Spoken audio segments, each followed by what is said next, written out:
Hello and welcome to Heilman and Haver, the Stage and Screen Podcast, episode 15, coming to you virtually from Casa de Quinn and 1111 Studios in beautiful Port Orchard, Washington. I'm Matt Haver. And I'm Greg Heilman. We're two local actors looking to hone our craft by exploring the best in local theater and on the big screen.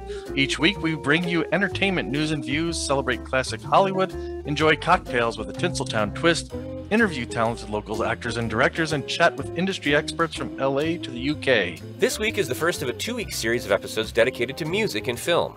Next week we'll be joined by Annabel Cohen, a professor of psychology at the University of Prince Edward Island, and adjunct professor in the School of Graduate Studies at Dalhousie University. She's an author and editor of numerous papers and books, including The Psychology of Music and Multimedia. And in a few moments we'll be joined by composer Nick Dolan. But first, we wanted to let our listeners in the Kitsap region know about two upcoming opportunities to support and get involved in local theater. Late last year, we interviewed Amy Knickerbocker of Virtual Theater 2020, an online community theater group that creates virtual performance opportunities for actors during quarantine. Tomorrow, Saturday, February 13th at 7 p.m. Pacific, Virtual Theater 2020 will be presenting a one-act festival featuring 3 virtual plays, including The Bear by Anton Chekhov, Enigma by Floyd Dell, and 14 by Alice Gerstenberg. The event is free of charge, and you can tune in via their Facebook page at VTheater 2020. And for those of you dying to scratch the old acting itch, Virtual Theater 2020 will be holding auditions for their upcoming virtual production of Moliere's masterpiece theatrical comedy Tartuffe. Auditions will be held via Zoom on Saturday, February 20th from 1 p.m. to 5 p.m. Pacific Time, with callbacks held the afternoon of Sunday, February 21st. Again, for more information and registration links, check out their Facebook page at VTheater 2020 and their webpage linked in the show notes. And for all you filmmakers out there, submissions are now being accepted for the 2021 West Sound Film Festival. Submit your film at www.filmfreeway.com/West Sound Film Festival. Find the link in our show notes and visit their Facebook page at West Sound Film Festival for more info. And speaking of the West Sound Film Festival, make sure to check out the Heilman and Haver YouTube channel for our latest edition of In the Mix. Join us as we toast the film festival and awards season and review the 2020 West Sound Film Festival with a delicious vodka cocktail from the Cannes Film Festival, the Le Grand Fizz. And what goes better with a delicious cocktail than good music? We're excited to be joined by award-winning film composer and music educator Nick Dolan. Nick's experience includes work as a music supervisor, arranger, songwriter, and orchestrator. Plus, he's had the privilege of working with filmmakers from all around the world, with clients including Paramount Pictures, Cartoon Network, Bravo, MTV, NBC, E!, Lifetime, Hallmark, and more.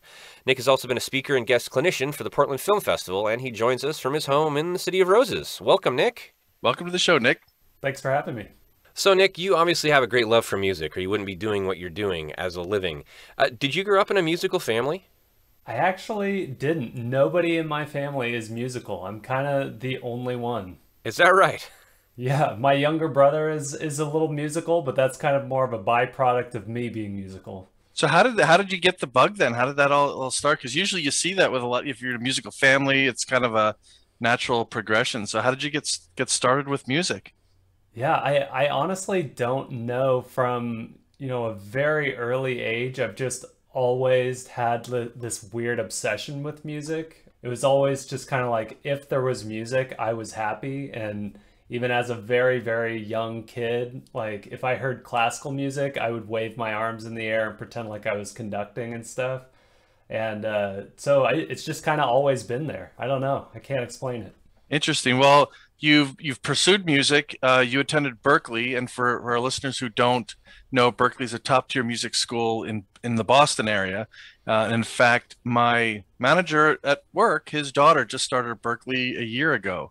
Oh, awesome. She's really having a great time there and speaks highly of the school and the programs there. So you graduated magna cum laude with a BM in film scoring, which is a pretty specific focus. Yeah. When you think about all the possible music, avenues and programs, was film scoring? Now you said you kind of always had a thing for music. Was film scoring something that was always there as well, or was there something that led you in that direction? I've always loved film music. I mean, growing up, a lot of film composers like John Williams is like, the god of film scoring. And I didn't really know who he was as a kid, but I grew up watching, Star Wars, E.T., Indiana Jones, Harry Potter when I was a little bit older, and always just loved John Williams music. And I eventually realized, like, oh, it's the same guy. But it wasn't until I was, I think, a junior in high school, and by that point I knew that I was going to Berklee. Like, I had a guitar teacher in high school that was a graduate of Berklee, and he kind of like trained me and got me ready, and kind of mentored me into Berklee. So by junior year in high school, I was kind of like, okay, well, if I do go to college for music, like, how do I make a living doing this, And I knew that performance wasn't going to be the thing, because from a business standpoint, it just didn't make sense to me. I didn't know where the money would come from if I was, a performer. And so I was just looking online at their majors, and I stumbled upon film scoring. And of course, a little like light bulb went off, and it just made sense. I thought, I could do video games, you can do advertising, you can do TV, you can do movies, and there's, clients, there's people that hire you. So from a business standpoint, it made sense to me. So once I saw that, it just clicked, and I was ready to go. So can you tell us a little bit about what the Berklee program was like? How did you learn specifically to write for film? Now, obviously, you mentioned some other avenues, like you said, video games, things like that. And maybe were there any really influential folks that you worked with there that influenced your career path you're on now? The cool thing about Berklee, and this, that was 10 years ago, and there's film scoring as a program in college has kind of exploded, I think, in the last 10 years. And even Berklee's program has improved a lot in the last 10 years. But what was cool was you could kind of make it what you wanted. Like, everyone had to take orchestration and certain composition classes. But if you were, really heavy into gear and you wanted like synthy stuff, and that was your thing, you could do that, and you could go really heavy into that. And there was Sheldon Mirowitz was a professor there, or still is a professor there, and that was his thing, and he was very, very in demand. But then, like, for me, I was into that, but I was very into like more traditional composition stuff, and specifically more, I wanted to be John Williams, as we all do. And so for me, I was taking a lot of more traditional composition classes. But to get back to the film scoring program, it's different than a composition degree in that it's very much like nuanced. You're trained how to help tell a story without getting in the way. So everything you do is very intentional. And then on top of that, there's a lot of gear that goes into it. You have to be able to, basically, by the time you get out of Berklee, you should be able to make a mock-up that sounds pretty close to like to an untrained ear, they may not even know that it's not a real orchestra. And by now, I know they built a new recording studio right after I left, of course, and now they've got this huge studio where they record like a mini orchestra there, which is pretty awesome. It's interesting. Sometimes you'll hear demos of some of these things when you see the behind the scenes footage and things that sound like a real orchestra. I think I was watching something on Disney Plus, the making of Frozen 2, and they were going through some of that, and yeah, it sounds almost like to me, a real orchestra. Then, of course, you get to the real orchestra and you can see there's a little bit of a difference. There's some depth and things like that, but it's incredible, some of the tools that are out there. Now speaking of process and orchestras and things like that, you see these behind the scenes pictures where you see the composer sitting with the director exchanging notes, and then there's a cut to the studio orchestra where everything just kind of magically comes together. It's got to be a lot more complicated than that. So starting with the project kind of initiation, how do you get attached to a project? Does a director typically reach out to a composer? Do you seek out work from contacts or things like that? How does that typically start out? It's different for a lot of people, and I think there is kind of a natural progression, and I think best case scenario, if you are studying composition or film scoring in college, you got to start there. Like I had already started writing music for, video type things and getting paid while I was still in college. And I think that that's really important. And whether it's student films are so important while you're in college, because those student filmmakers are going to graduate and hopefully, start making their own business and their own money, and they will want to be there with you, or you want to be there with them.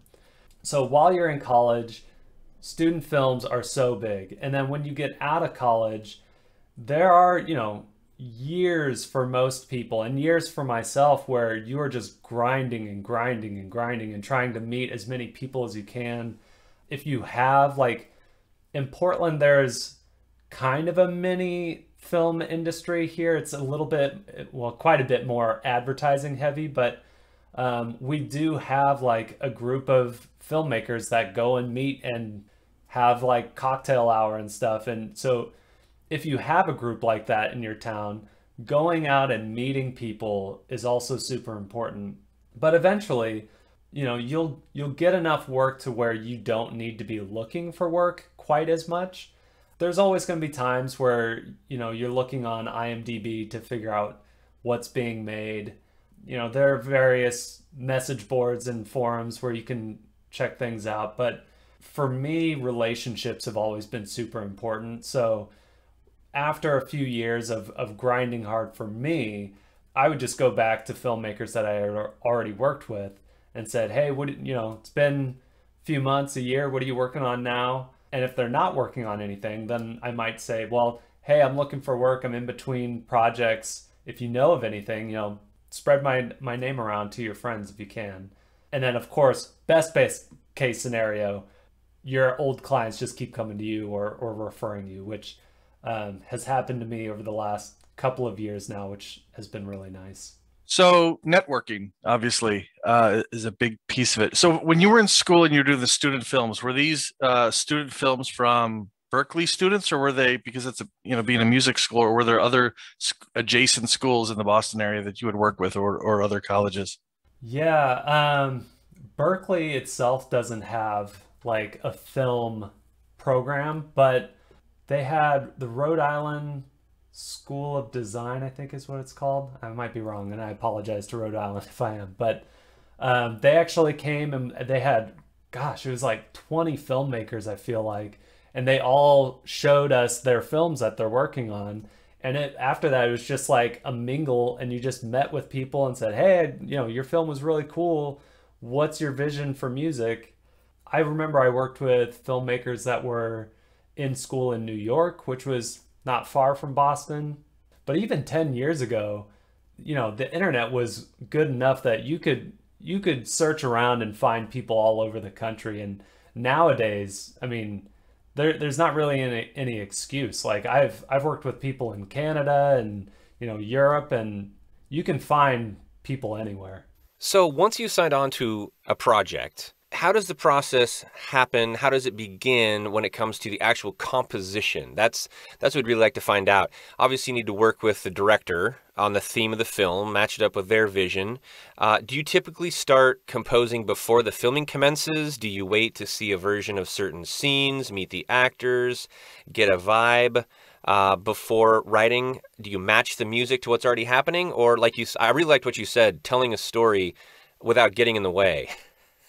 And it's probably one of those positions in the filmmaking industry that doesn't always get first billing, but is so important. And when I watch a film, I know, or even a television show, I like to watch, or cartoons for that matter. And we'll get to that. I think you've scored some cartoons even. I think about those instrumentalists, those musicians sitting in a studio, actually playing this stuff, and we just take it for granted. So I'd love to know how that process of the creation happens. Yeah, it kind of differs with every project, honestly. And when I was at Berkeley, we were kind of taught that the spotting session was like very like that was just standard. And the spotting session, for anyone who doesn't know, is when you sit down with the director usually, and sometimes the editor, and sometimes the producer, but usually definitely the director. and you just watch the movie and you take notes together and you say like, you know, okay, this is where I think music should go. And the director might say, you know, yes, let's put music there, or no, I don't want music there. And then you talk about, you know, what kind of music. But it doesn't always go that way. And you mentioned animation. We can talk about that later. But for animation, I oftentimes will just have a storyboard and a script. And I've done like the entire score off of just reading the script and looking at the storyboard, which, you know, the benefit of that is they're going to animate to the music, or the edits are going to be kind of going back and forth, which is okay.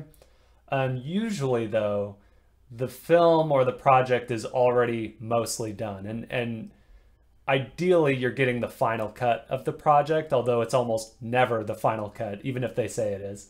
And you'll watch it, and sometimes the director has an idea of what they want, and sometimes they don't.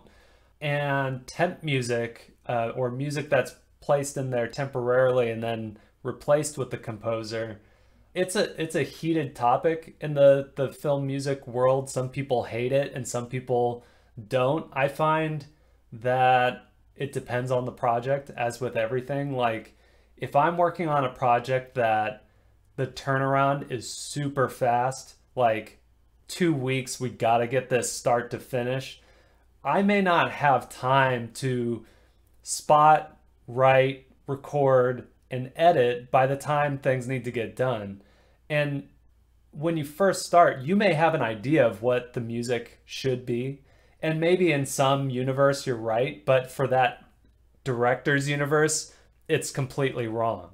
And if your turnaround is 2 weeks or super fast, there's just no time to get things wrong. So in those situations, I don't mind having temp music, because that tells me exactly what the director is thinking, at least, maybe not exactly, but at least to some extent. And it also gives me the opportunity to say, hey, I noticed that you put this music here, but I'm wondering why. Like, for me, it seems inappropriate, but if you have an idea of why you put that there, that helps me understand maybe subtext that I'm not getting. So music itself can be so powerful emotionally. Is there ever a situation where a director or producer will ask you to compose something for the benefit of the actors so that they can get the feel of a scene emotionally for their performance?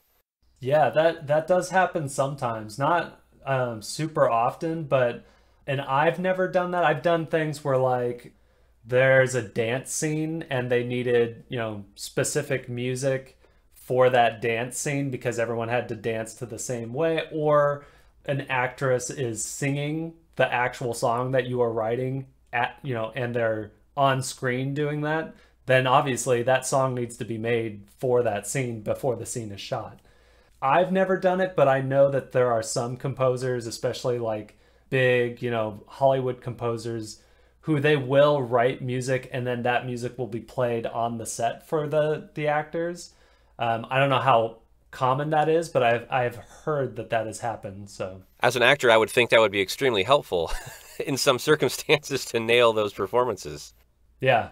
Yeah, and music is just so intertwined with the film. I've been trying to think of another aspect of filmmaking that, if you take it away, would make such a difference in a film. And I can't think of anything that has more of an impact than music. Matt was talking about the emotional side of it. And I think that's all brings the emotional side together. And I think that's just, it just speaks to the importance of the music in film. Yeah, I think, you know, it really is all very synergistic. Like, having a fantastic editor and a fantastic composer and a fantastic director, you know, having everything fantastic is always good. But as a composer, I know when I see good editing.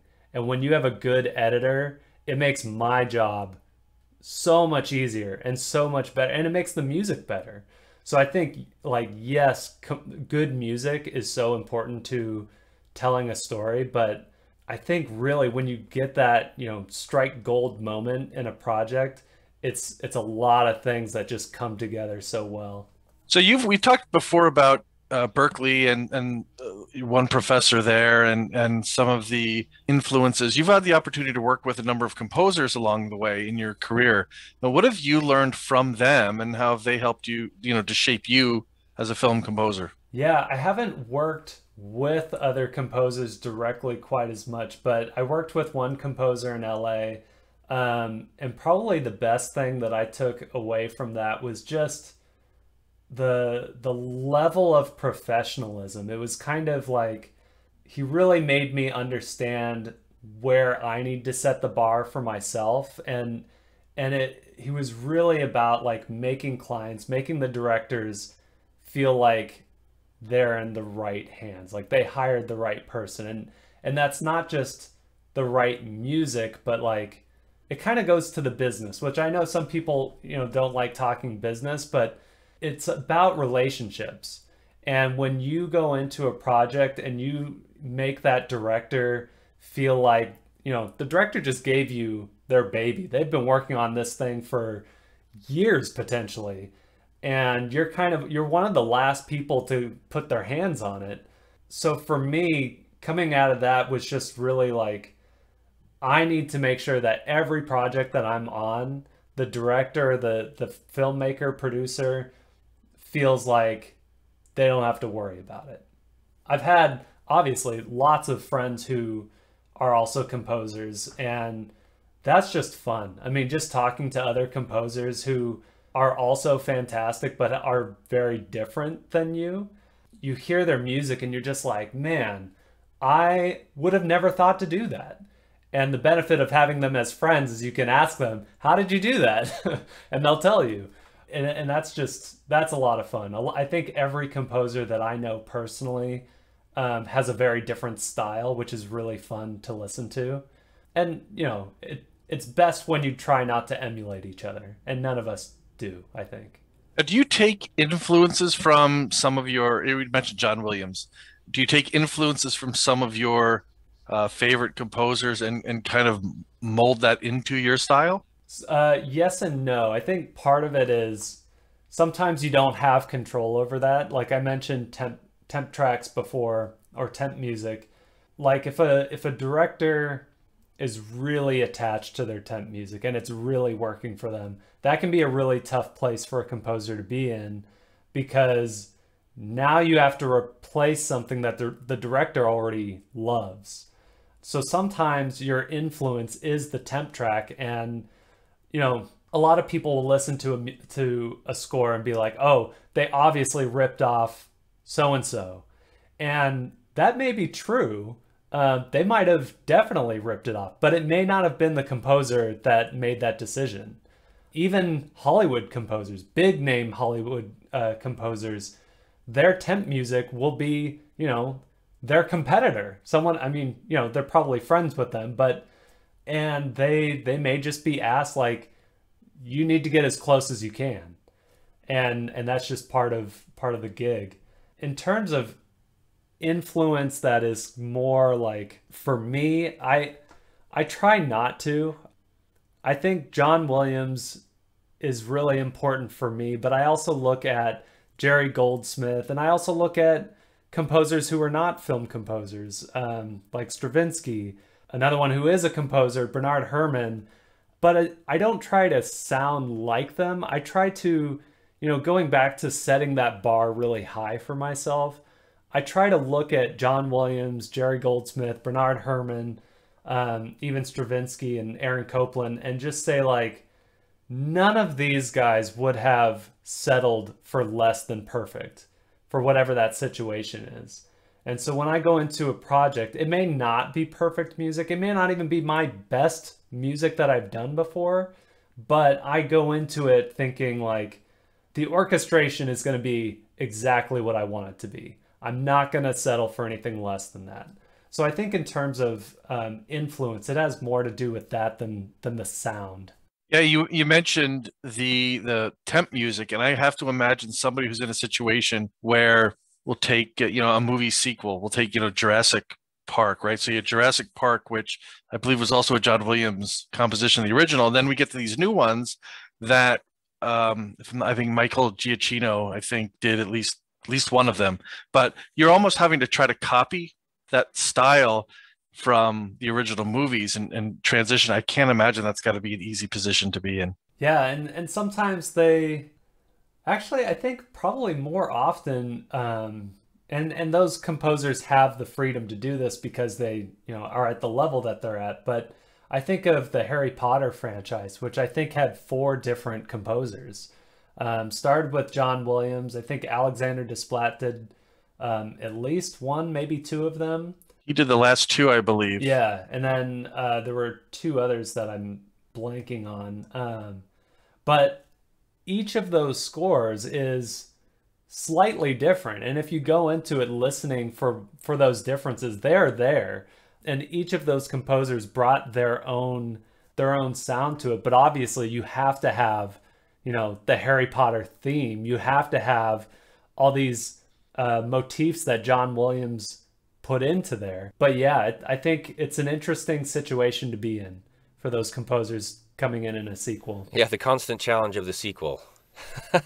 Yeah. Well, John Williams is, he's a special talent. I remember being in probably 5th or 6th grade in band and playing the Jurassic Park theme and just getting chills, even, just the handful of us in middle school band and the sound that we were able to create, the power. And I'll never forget that. It was that was really my first interaction with Jurassic Park and John Williams. I was just been impressed ever since. So you've scored theme music, you've written for animated films, you've contributed to a large number of projects, a lot of variety there. What adjustments do you have to make mentally, or steps do you take when you switch between genres or types of projects? Yeah, that's a good question because, the music that I would do for, say, Catfish on MTV is very different than what I would do for a cartoon, obviously. I think luckily for me, at least, I think reality TV is kind of its own beast, and it is very business-like in the reality TV world. When I do music like that, it's very formulaic in my head. Like I know what works for that TV show, and I just do it. But when it goes to like the difference between suspense and horror versus animation, I think for me, I have the benefit that I just love all those genres. Like I love cartoons. I love animation. Even as an adult, I love that sound. I love watching animated movies. I love suspense movies. I love action movies. I love dramas. And maybe because I've always kind of had that ear as I've watched movies my whole life, I don't know, maybe I'm compartmentalizing. When I go and do an animated cartoon, I'm in that box. I put that hat on and I'm thinking, what would I like to hear if I was, a kid watching this cartoon? But a lot of time too, I think there's more in common with genres than people think, because it really does go back to you're there to help tell a story and not get in the way. And with animation, there's different types of animation. Like there's something called Mickey Mousing, which is when you're accentuating every step that the character is taking, and everything makes a sound in the music. Every action makes a sound. And that's exaggeration. And I grew up watching Bugs Bunny and, old Disney cartoons, and I know what that sounds like. And I did some Peking Duckling shorts 2 years ago that was very Mickey Mousey cartoony. So I was able to do that. But like a horror movie and like a romance have a lot more in common than you might think, at least when it comes to storytelling, because I'm just constantly thinking like, what's the subtext that isn't on screen? What is this character feeling that they're not actually saying? Or what does the audience need to feel that for whatever reason is not on the screen right now? Or what do we not want the audience to feel? We're not ready for them to feel something yet. And how can I dial that back or deceive the audience? So all of those decisions are always made, no matter what genre. And yeah, I don't know. I guess I was trying to think if there's ever been a genre that I said no to, and I can't think of one. I don't know. I've never really had that problem, I guess. Do you have a favorite genre? One that you prefer over the others? You know, when I was younger, in my younger 20s, I thought that the quote unquote drama genre was boring. I didn't get it as a younger person. And now I kind of like it when there's romance and heartache and tragedy, because I feel like musically there's so much that you can do with that, and it can go so deep in the subtext when there are so many layers to why a character feels the way they're feeling. Yeah, and that doesn't have to be a drama movie. It could be a comedy. I love anything that has layers to it, though, because that allows me to really think about, I want to be intentional about the music. And when there are layers in the story, in the character development and everything, that makes me think, is this appropriate? Am I telling the same story at all times? Which is obviously very important. One genre that I'm especially curious about, and one that I love, is animation. And I think of a lot of the animated films from today and yesteryear, and how there is so much variety within one film as far as emotion, as far as danger, excitement, romance. We obviously think of Disney movies first. You rescored a cartoon from the 30s. So did you go back and listen to period musicians? Were you just familiar with the 30s enough to take that project on? How did you approach that? Yeah, I actually did that. I was interning with Paramount Pictures at the time, so I was still at Berkeley.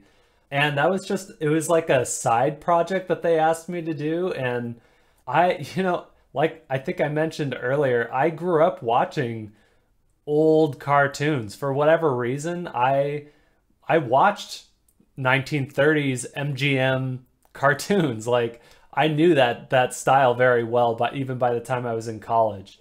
So for me, it really was just like, I just knew the sound. I say that, and I will also say I was still in college, probably barely knew what I was doing. I might score it completely differently now if given the opportunity. But yeah, no, that was a very like Mickey Mousey kind of vibe, because that was what people did back then. And I kind of went into it thinking, what would be appropriate to this genre and this timeline, but kind of through the lens of a more modern ear. Yeah, it was back in the days when everything was a rubber hose. All the arms were just super flexible. There was no joints. Yeah. A lot of clarinet. Yeah. So you have a series of your pieces out on SoundCloud. So when we think of artists, we think, painters, we think they have a portfolio. Actors will have headshots and their own portfolio. Is what you have on SoundCloud, is that essentially acting as your portfolio? And along those same lines, how do you promote your work, and especially now with COVID? I mean, things had to have changed with the pandemic. Yeah, I think SoundCloud for me has always just been a place to store my music, and then I have SoundCloud embedded in my website. I know there are people, and I don't know if this SoundCloud, I feel like, has morphed a lot throughout the years. And there was a time, and I don't know that this is still accurate today or not, but there was a time where musicians were on SoundCloud and using SoundCloud as a way to get known. I've never done that personally. And I think for any composer that may be listening to this and thinking, who are my audience?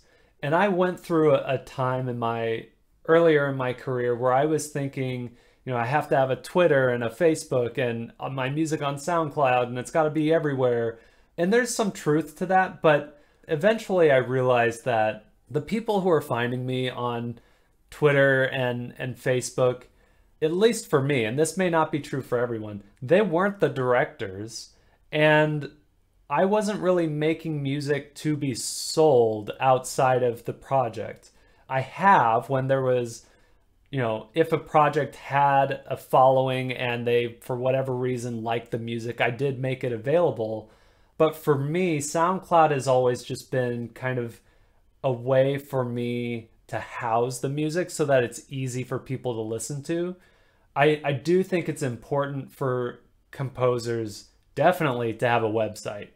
And you should absolutely be able to hear your music on your website.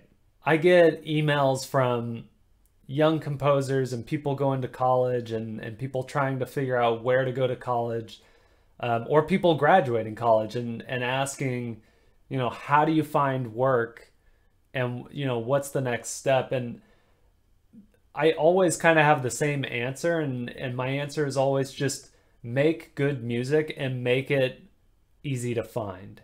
And if that means that you're on Twitter and Facebook and Instagram and, everywhere, great. If that works for you, great. But I think you also have to be really aware of how much time you're putting into things and how much business you're getting back. For me, I did just fine without Facebook and Twitter. I did that starting out, but I found that the amount of time that I put into social media was not equating to more work for me. There were other ways that I was getting work. And so for me, I made the choice to step back from that so that I could focus on the places that did get me work. So I think that's important that, if you like YouTube's a great place for your music to be. If you have the right to share, and that's a big thing, you have to have the right to share the music sometimes.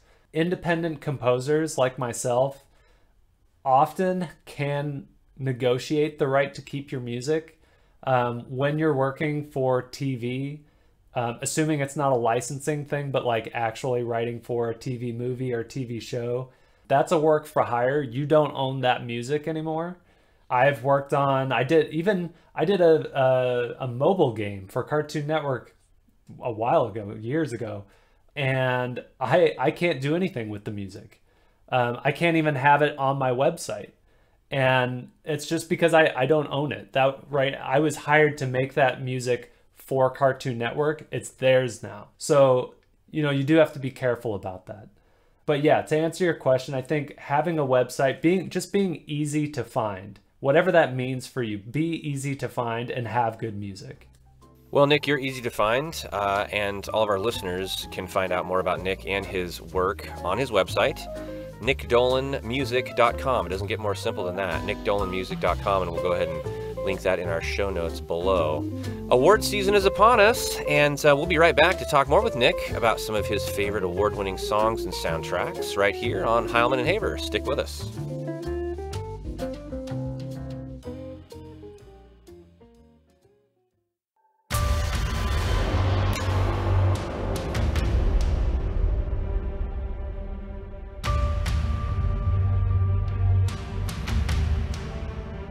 Welcome back to Heilman and Haver. You may not recognize the intro music that's playing. Well, that's because it's not our standard music, but the track "And an Empire Falls" by our guest Nick Dolan.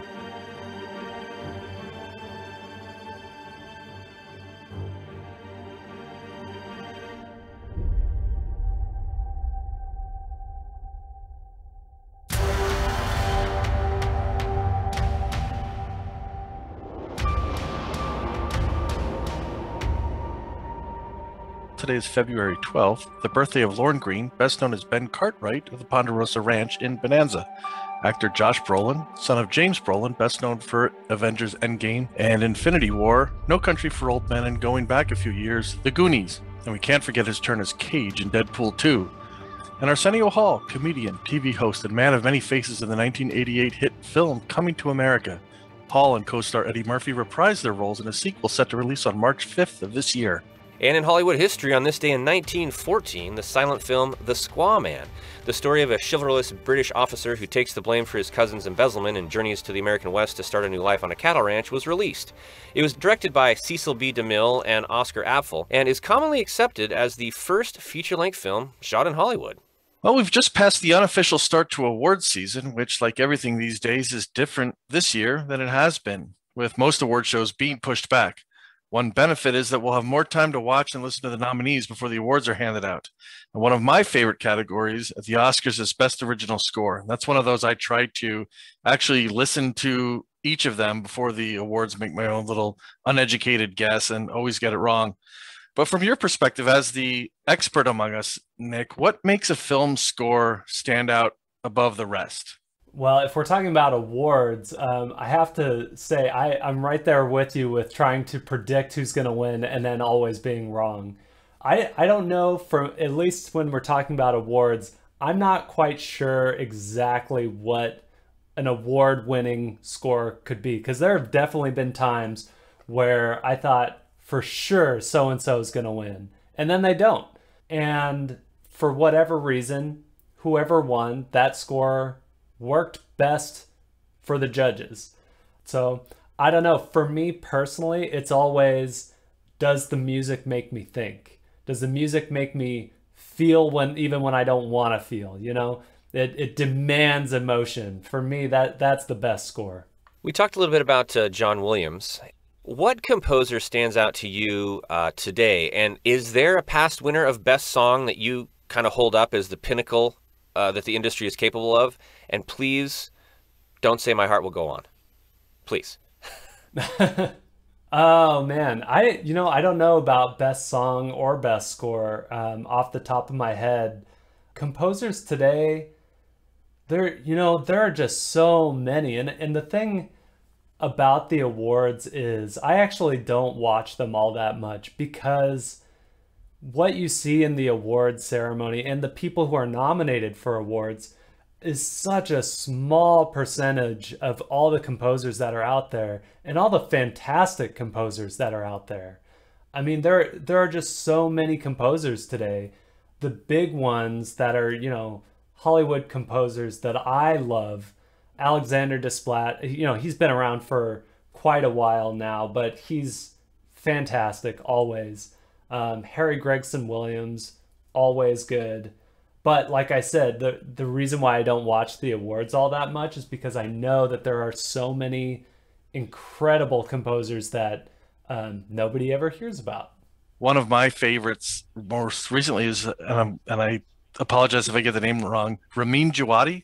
So he's done the score for Game of Thrones, for Westworld, and a number of other things. But oh, yeah. You're not going to hear about him at the Academy Awards because he's doing television.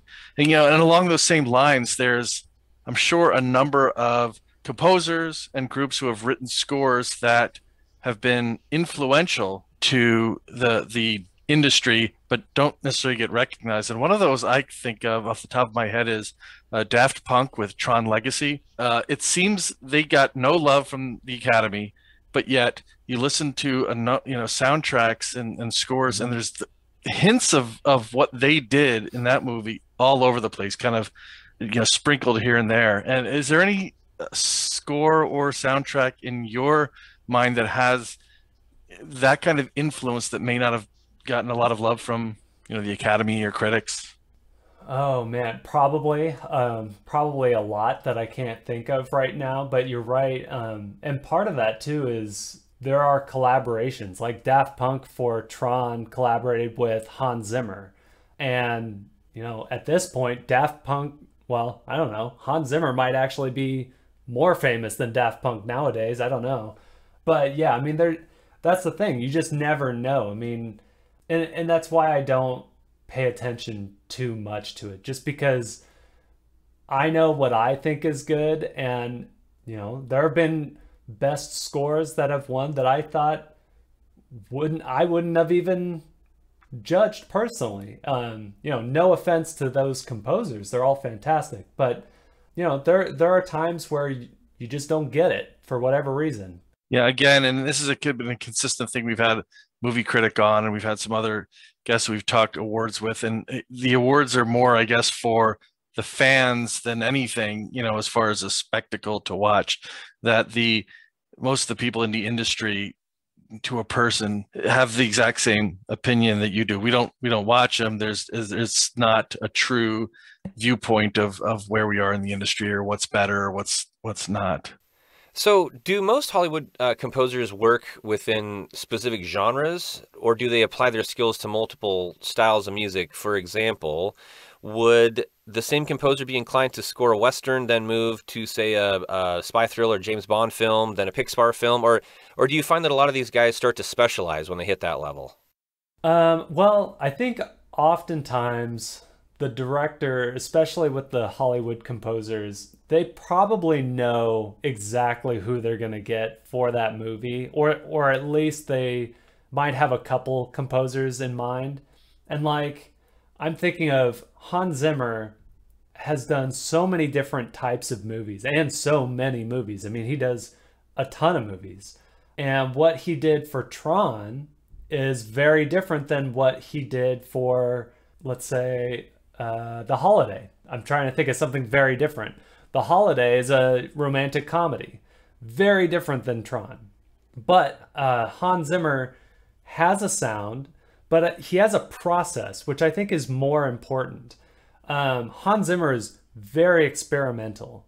And so I think someone would come to Hans Zimmer because, you know, what was it? For Batman, I think he'd had like, gosh, I don't even know, multiple drum sets. Drum sets, like, I can't remember the exact number, maybe 6 drum sets all playing, which is crazy. Like, nobody would do that. Or he often will hire a musician to come in and just ask them to play the weirdest sound they've ever played, or their favorite sound to play on their instrument. He didn't write it for them. He just knew that this person could make something interesting and could contribute to the score in that way. I think it's maybe less important that people get kind of pigeonholed into certain genres. I think that definitely happens. But I think more often a director is making a movie and they go to the composer that they think is going to do, I don't know, the best, the right job. I mean, it's hard to say when you have composers that are so good. You know, Harry Gregson Williams could do a fine job, and so could John Williams, and so could Hans Zimmer.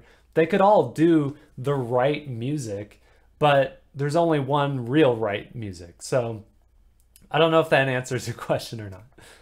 You know, it's funny that the longer we talk, and something that Greg said earlier in the show kind of got me starting along this line of thinking. Something that you, if you removed from a film, would totally change the tone or the feel or the emotion. It almost reminds me of cinematography in that, and the way that you referred to, say, Williams or Zimmer. They're just good. You know, you take a David Fincher, he can do something like the movie Mank that was recently released on Netflix that we reviewed a few weeks back, and also do something like Fight Club or Gone Girl. Yeah, I mean, vastly different films, vastly different eras, things like that. But what you're saying is good. Yeah, and I think that you go into it and you have to know kind of what the composer's process is, I don't know, maybe it comes down more to feeling. I mean, how do you feel when you hear a John Williams score versus an Alexander Desplat score versus a Hans Zimmer score? They feel very different. And when you're making a movie, you know what you want to feel when you're making that movie. You know what your audience should feel. And I think you can go to these composers, and even if you're hiring an independent composer like myself, I'm no big Hollywood composer, but if you come to my website and listen to my music, you're going to know if it's right or wrong for your film, even if you don't know who I am, because music makes you feel things, and movies make you feel things. I spent a lot of time, you mentioned Harry Potter, which is a great example because the tone of the films changed as you went from the first all the way through Deathly Hallows Part 2. And I've spent a lot of time thinking about that. Why were there so many different composers? And I think maybe it had to do with the tone. It got so much darker. And I don't know that John Williams's music, you talk about what do you feel when you listen to a John Williams score? It's not that dark Deathly Hallows thing. But when you listen to an Alexander Desplat score, it's got that darkness to it that seems to be more of a match. So I think that's almost a perfect example of the feel of a certain composer to the tone of a film. That's a fantastic example. Yeah, definitely. You talked all about the Disney stuff a lot, and I keep thinking Alan Menken. And I think that it's so rare that you get somebody that writes the score, but also writes the songs. And obviously he's had collaborators for, lyricists and all of that throughout, but it just seems rare. Most of the times you'll have songs by, Frozen, right? The Lopez's wrote the songs, but they didn't do the score. And it's was it Christoph Beck? Yeah, I think so. And even, I know the guy that orchestrated the Frozen movies. He actually lives here in Oregon, believe it or not. And it's kind of funny because you can have the composer and the songwriters, and the orchestrator does something completely different. So there can be a lot of moving parts. Can you just sit down and watch a movie without critiquing and analyzing? I was probably asking, asking anybody in the industry if they can do that. But can you do that? Do you have to put earplugs in? I think you mean watch it without analyzing the music. I think I can if the music is working. I think it's not so much that I'm critiquing how good the music is. It's more is it fitting with the movie? I think more often if I'm watching a movie, what I'm critiquing with the music is why did they decide to do that? Why did they do this musical choice? This seems way wrong to me. Or, it was overwhelming and the music was beautiful. It's oh, that was perfect. Perfect music for this scene. But no, I probably can't watch something and not make some note on the music. The curse of the professional. Yeah.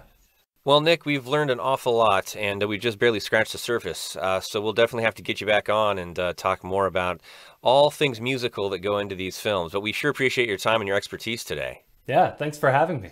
Thank you again to our guest, Nick Dolan. You can find out more about Nick and his work on his website at nickdolanmusic.com, and you can find him on social media as well, all linked in the show notes below.